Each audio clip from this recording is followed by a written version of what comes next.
The spotlight glows low. The Hammond organ hums like an engine warming up in the dark.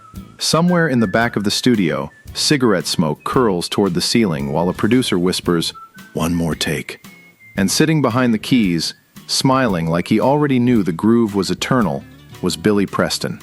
This is Tunes Through Time, and today we're talking about the man they called the fifth Beatle, the king of the Hammond B3, the keyboard wizard who somehow managed to play with everybody while still sounding entirely like himself.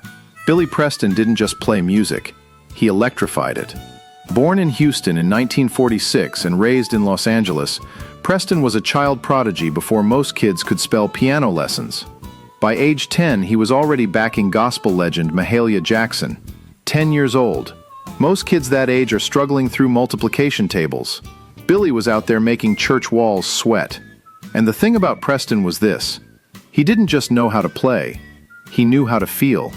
You hear it in every note. By the early 1960s, he was touring with Little Richard, which is kind of like learning basketball by joining Michael Jordan's team at recess. On one of those tours in Hamburg, Germany, he met a little band called the Beatles. Maybe you've heard of them. Years later, when tensions inside the Beatles were so thick you could spread them on toast, Billy Preston walked into the sessions for Let It Be and changed the entire atmosphere. Suddenly people were smiling again, laughing, actually cooperating. Imagine being so talented that your mere presence stops the Beatles from arguing for 5 minutes. That's power.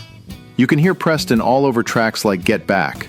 Those electric piano lines don't just support the song, they dance through it, bounce through it.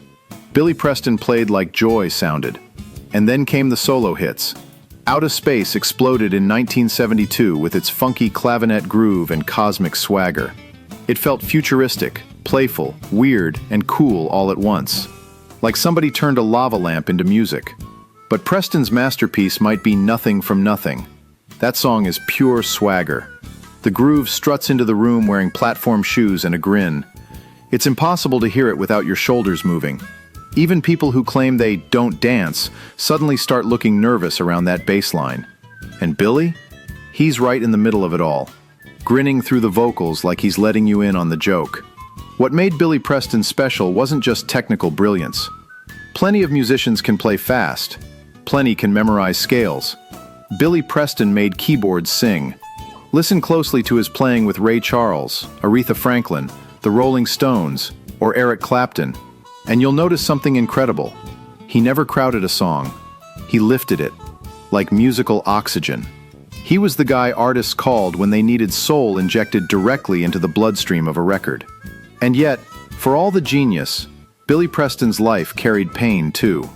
Fame chewed people up in those days, especially artists trying to survive the pressures of celebrity, addiction, identity, and an industry that loved talent more than humanity. Preston battled addiction for years, and despite his enormous influence, he often stood just outside the spotlight he helped create for others. Still, the music remains joyful. That's the miracle. When Billy Preston sat behind a keyboard, the world sounded lighter, brighter, funkier, like maybe things could still turn out okay if the groove stayed strong enough. He passed away in 2006. But every time those opening chords of Will It Go Round in Circles hit the speakers, Billy Preston walks back into the room all over again. Smiling, swaying, making impossible talent look effortless. And somewhere, deep inside that Hammond organ, history still hums. This has been Tunes Through Time. I'm Romeo St.Pierre. Keep your records spinning, your soul loud, and remember, sometimes the greatest players in history aren't the ones standing center stage. Sometimes they're the ones making everybody else sound immortal.